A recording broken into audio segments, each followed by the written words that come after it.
Stock market prediction channel में आप सबका स्वागत है। इस वीडियो में हम बात करेंगे कुछ स्टॉक के बारे में। तो चलिए स्टार्ट कर लेते हैं। सबसे पहले हम बात कर लेते हैं सेंको गोल्ड के बारे में। आज इस स्टॉक में दो न्यूज आ रही थी।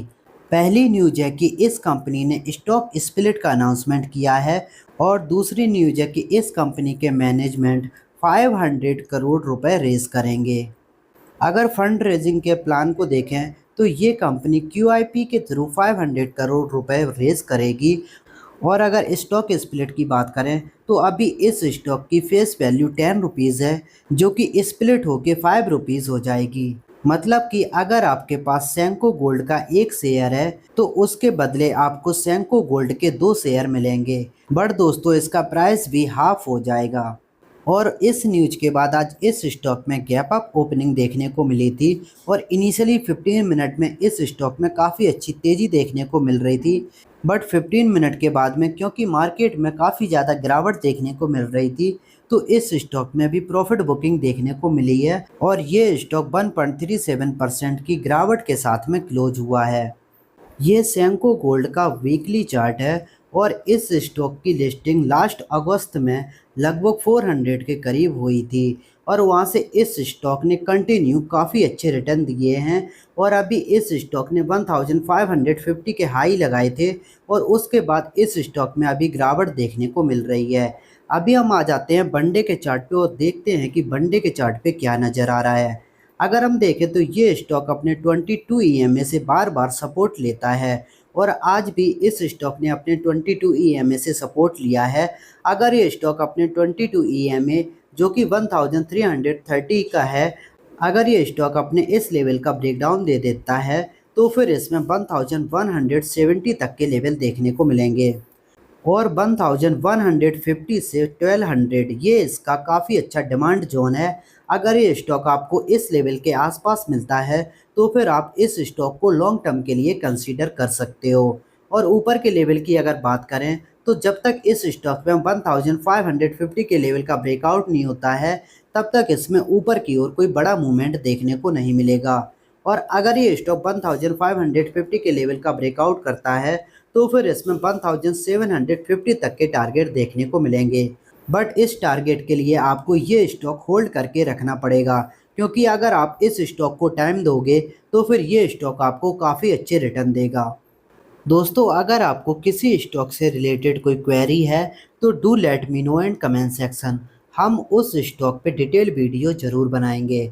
और अगर आपको ये वीडियो अच्छा लगे तो please like the video and subscribe the channel.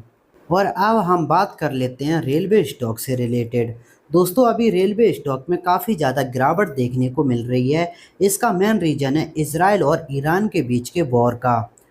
अगर ये वॉर ऐसे ही बढ़ता रहेगा तो जो इंडियन गवर्नमेंट का रेलवे कॉरिडोर से मिडिल ईस्ट को जोड़ने का प्लान था वो अभी फुलफिल नहीं हो पाएगा और उसके चलते इन स्टॉक में काफ़ी ज़्यादा गिरावट देखने को मिल रही है।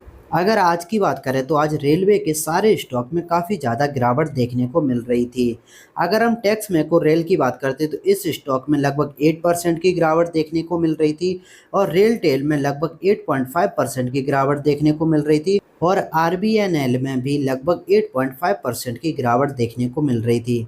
अभी हम एक बार कुछ इम्पोर्टेंट स्टॉक के चार्ट को स्टडी कर लेते हैं और देखते हैं कि उसमें क्या नज़र आ रहा है। ये आईआरएफसी का वनडे का चार्ट है और इस स्टॉक ने जून में लगभग 230 के हाई लगाए थे और उसके बाद इस स्टॉक में कंटिन्यू गिरावट देखने को मिल रही है।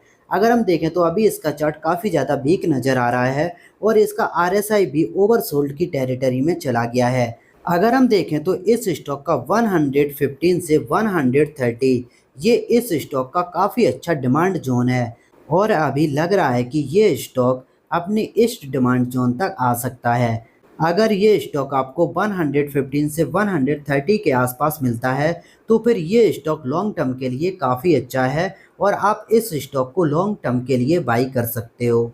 और अगर रेल टेल को देखें तो ये रेल टेल का वनडे का चार्ट है और इस स्टॉक ने जुलाई में 600 के हाई लगाए थे और उसके बाद इस स्टॉक में गिरावट देखने को मिली है और अभी इस स्टॉक का भी चार्ट काफ़ी ज़्यादा वीक नज़र आ रहा है और इसकी आरएसआई भी ओवरसोल्ड टेरिटरी में चली गई है।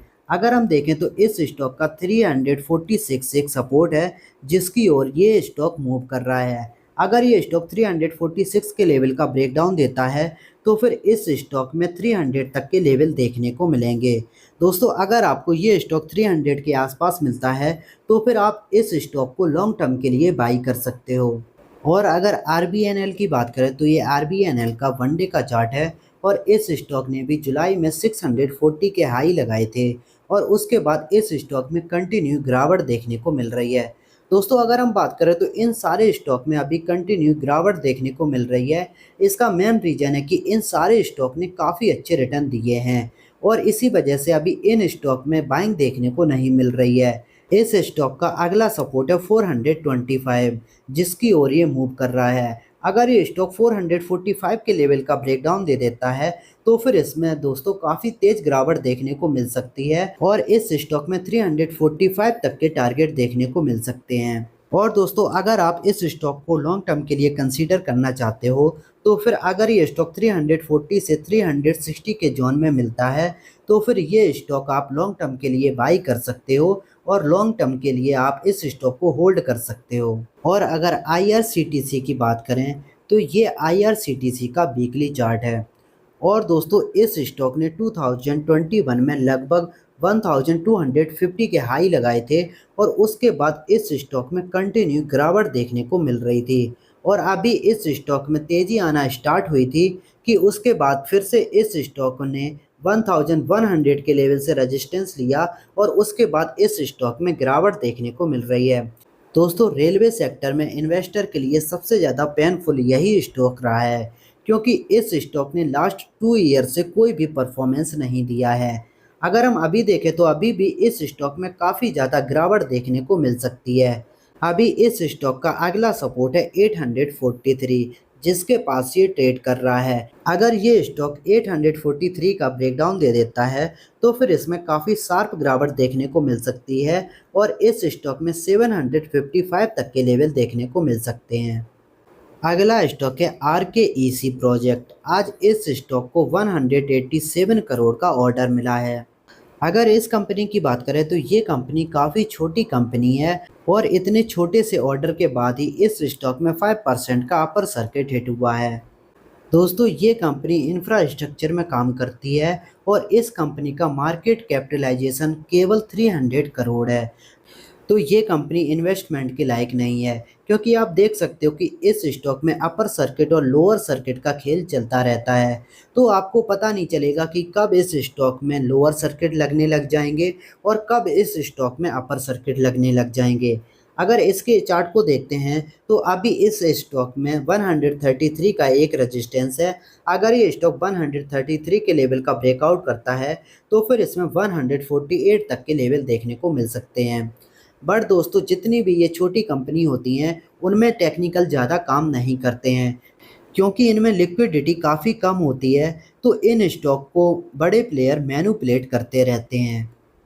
अब हम बात कर लेते हैं रिलायंस पावर के बारे में। दोस्तों अगर देखें तो इस स्टॉक ने अभी काफ़ी अच्छे रिटर्न दिए थे और ये स्टॉक अभी कंटिन्यू अपर सर्किट में चल रहा था और आज इस स्टॉक में 5% का लोअर सर्किट हिट हुआ है। इस स्टॉक के बारे में हम काफ़ी बार डिस्कस कर चुके हैं। अगर हम देखें तो जब ये स्टॉक यहाँ पे अपर सर्किट हिट किया था तब भी हमने इस स्टॉक के बारे में बात की थी और जब ये स्टॉक लगभग 44 के करीब ट्रेड कर रहा था तब भी हमने इस स्टॉक के बारे में बात की थी और हमने तब बताया था कि अगर ये स्टॉक कंटिन्यू अपर सर्किट में चल रहा है तो इसके टेक्निकल लेवल निकालना काफ़ी मुश्किल है क्योंकि जिन स्टॉक में तेज़ी अपर सर्किट से आती है उनमें गिरावट भी लोअर सर्किट से होती है। तो इन स्टॉक के टेक्निकल लेवल निकालना काफ़ी ज़्यादा डिफ़िकल्ट हो जाता है।